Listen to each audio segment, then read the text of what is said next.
जय हिंद। आज का टॉपिक है अहिछत्रा एक पुरातात्विक स्थल। अहिछत्रा उत्तर प्रदेश के बरेली जिले में रामनगर के निकट लगभग 25 किलोमीटर की दूरी पर विस्तृत क्षेत्र में टीले के रूप में विद्यमान है। स्थानीय लोग इसे आदिकोट के नाम से भी जानते हैं और उसको पुकारते हैं। प्राचीन नगर प्राकार श्रेष्ठ है जिसकी लंबाई लगभग 6 किलोमीटर है। इसके बाहर एक खाई थी। भारतीय साहित्य में अहिछत्रा का विवरण अनेक स्थलों पर मिलता है। पौराणिक विवरणों के अनुसार अहिछत्र पांचाल राज्य की राजधानी थी। पांचाल राज्य बहुत प्रसिद्ध राज्य रहा है। उसकी राजधानी अहिछत्र थी। 19वीं शताब्दी के मध्य में कैप्टन हॉनसन ने सर्वप्रथम इसे चिन्हित किया था। सन 1862 ईस्वी में कनिंघम ने यहाँ पर सीमित उत्खनन करवाया था। उसके बाद सन 1891 ईस्वी में फ्यूरर ने भी कुछ स्थलों का उत्खनन करवाया था, किंतु ये सभी उत्खनन अत्यंत सीमित थे। इस स्थल का वास्तविक महत्व सन 1940 ईस्वी से 1944 ईस्वी के बीच भारतीय पुरातत्व सर्वेक्षण के तत्वाधान में राय बहादुर के.एन. दीक्षित तथा अमलानंद घोष के निर्देशन में किए गए उत्खननों से ही उजागर हुआ। इस पुरा स्थल का उत्खनन इस दृष्टि से विशेष महत्वपूर्ण था कि इसके साथ इतिहासकालीन मृद्भांड परंपराओं का व्यवस्थित रूप से अध्ययन प्रारंभ हुआ, जिसके फलस्वरूप कालांतर में इतिहासकालीन संस्कृतियों के सापेक्ष तिथिक्रम निर्धारित की जा सकी। दीक्षित तथा घोष के उत्खनन के फलस्वरूप यहाँ पर 9 कालों का जमाम प्रकाश में आया, जिन्हें प्राक 300 ईसा पूर्व से 1100 ईस्वी के मध्य रखा गया। 300 ईसा पूर्व से 1100 ईस्वी के मध्य रखा गया, निर्धारित किया गया। कालखंड प्रथम, जिसका टाइम पीरियड है प्राक 300 ईसा पूर्व। यहाँ के सबसे निम्नवर्ती जमाव कालखंड प्रथम से उन्हें चित्रित धूसर मृद्भांड प्राप्त हुए, किंतु उत्खनन के सीमित क्षेत्र तथा अल्प संख्या में प्राप्त मृद्भांडों के कारण उनकी सापेक्षिक महत्व का निरूपण नहीं हो सका। इस काल में कोई संरचना नहीं मिली थी। इस कालखंड की तिथि को प्राक 300 ईसा पूर्व स्वीकार किया गया। कालखंड द्वितीय 300 से 200 ईसा पूर्व। इसमें कच्ची ईंटों से निर्मित कुछ संरचनाएं मिली थीं तथा उनके साथ उत्तरी कृष्ण मार्जित पात्र परंपरा के भी पात्र प्राप्त हुए थे। कालखंड तृतीय 200 से 100 ईसा पूर्व। इसमें भी कच्ची ईंटों से निर्मित संरचनाएं मिली थीं। कालखंड चतुर्थ एवं कालखंड पंचम प्रथम शती ईसा पूर्व। इसमें पकी ईंटों से निर्मित संरचनाएं सर्वप्रथम मिली थी। सबसे पहले पकी ईंटों की संरचनाएं प्राप्त हुई थी। इसी काल में नगर को 5-5 किलोमीटर लंबी सुरक्षा प्राचीर से घेरा गया था। यह सुरक्षा प्राचीर पकी ईंटों से निर्मित थी। इसके पूर्व सुरक्षा प्राचीर मिट्टी की थी। इन कालखंडों से बहुत मात्रा में पांचाल सिक्के प्राप्त हुए थे। इस प्रकार के सिक्के 5वें कालखंड तक मिलते हैं। ये बहुत महत्वपूर्ण उपलब्धि है, सिक्के का प्राप्त होना। कालखंड षष्टम 100 से 350 ईस्वी। इसमें कुषाण कालीन पुरावशेषों के साथ साथ इसी काल के सिक्के भी मिले थे। कालखंड सप्तम 350 से 760 ईस्वी। इसमें बड़े आकार की पकी मिट्टी की ब्राह्मण देवी देवताओं की प्रतिमाएं मिली थी। इस स्तर से कुछ मुद्राएं भी मिली थीं जिन पर अच्यु अंकित था। इसका समीकरण प्रयाग प्रशस्ति में वर्णित अच्युत से करते हैं, जिसे समुद्रगुप्त ने 350 ईस्वी में पराजित किया था। कालखंड अष्टम 750 से 850 ईस्वी तथा कालखंड नवम 850 से 1100 ईस्वी। इसमें संभवतः नगर अवनत की ओर अग्रसर था, पतन की ओर अग्रसर हो रहा था। इस काल की संरचनाएं बहुत निम्न प्रकार की थी।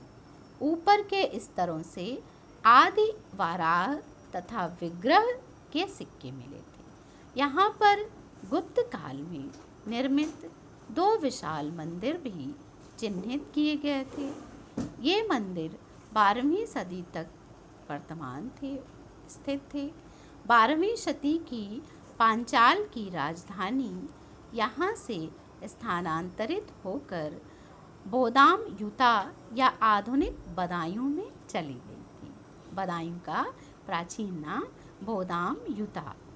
अहिछत्र से बहुत अधिक संख्या में मृण मूर्तियाँ प्राप्त हुई थीं। शुंग काल की मृण मूर्तियों में मिथुन आकृतियाँ विशेष उल्लेखनीय हैं। सन 1963-64 ईस्वी तथा 1964-65 ईस्वी में यहाँ पर पुनः पुरातात्विक सर्वेक्षण करके N.R. बनर्जी तथा उनके सहयोगियों ने उत्खनन किया। इस उत्खनन का उद्देश्य चित्रित धूसर पात्र परंपरा तथा उत्तरी कृष्ण मार्जित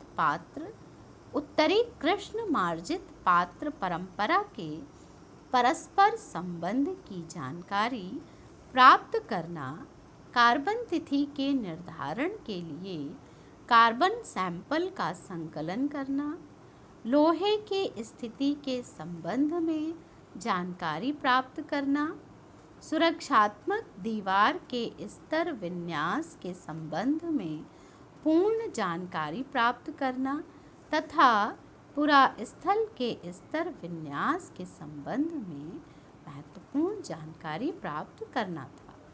2 स्तरों के उत्खनन से यहाँ सांस्कृतिक अनुक्रम के संबंध में विशेष जानकारी प्राप्त हुई। सन 1964-65 ईस्वी में किए गए उत्खनन से चित्रित धूसर पात्र परंपरा के पूर्ववर्ती 60 सेंटीमीटर का जमाव परती भूमि के ऊपर प्राप्त हुआ है। इसी कालखंड से गैरिक पात्र परंपरा प्राप्त हुई। कालखंड प्रथम के नाम से अभिहित किया गया। इसी प्रकार चित्रित धूसर पात्र परंपरा अथवा प्राक 300 ईसा पूर्व के कालखंड को द्वितीय कालखंड में रखा गया तथा उत्तरी कृष्ण मार्जित पात्र परंपरा को कालखंड तृतीय तथा उसके ऊपर के जमाव कुषाण और गुप्तकालीन स्तरों की कालखंड चतुर्थ में रखा गया। कालखंड द्वितीय का कुल जमाव 1.22 मीटर था। इस जमाव से चित्रित धूसर पात्र परंपरा के पात्र मिले थे, जिनमें कटोरे तथा तस्तरियाँ प्रमुख थीं। इसके साथ रुक्ष गठन के तथा महीन गढ़न के लाल पात्र परंपरा के पात्र भी मिले थे, उसके भी बर्तन मिले थे। लाल पात्र परंपरा में एक साधार तस्तरी भी मिली थी जो उल्लेखनीय है। इस काल की कोई संरचना नहीं मिली थी। तांबे तथा लोहे दोनों धातुओं में मिली थीं। इस काल के जमाव से बहुत संख्या में टेराकोटा की आकृतियाँ तथा तकुए मिले थे। कालखंड तृतीय का जमाव 1.22 मीटर था। इस कालखंड की प्रमुख पात्र परंपरा उत्तरी कृष्ण मार्जित पात्र परंपरा थी। यद्यपि कोई संरचनाएं नहीं मिली थीं, किंतु अनेक फर्श तथा चूल्हे मिले थे। ये महत्वपूर्ण उपलब्धि है कि फर्श और चूल्हे कई मिले थे।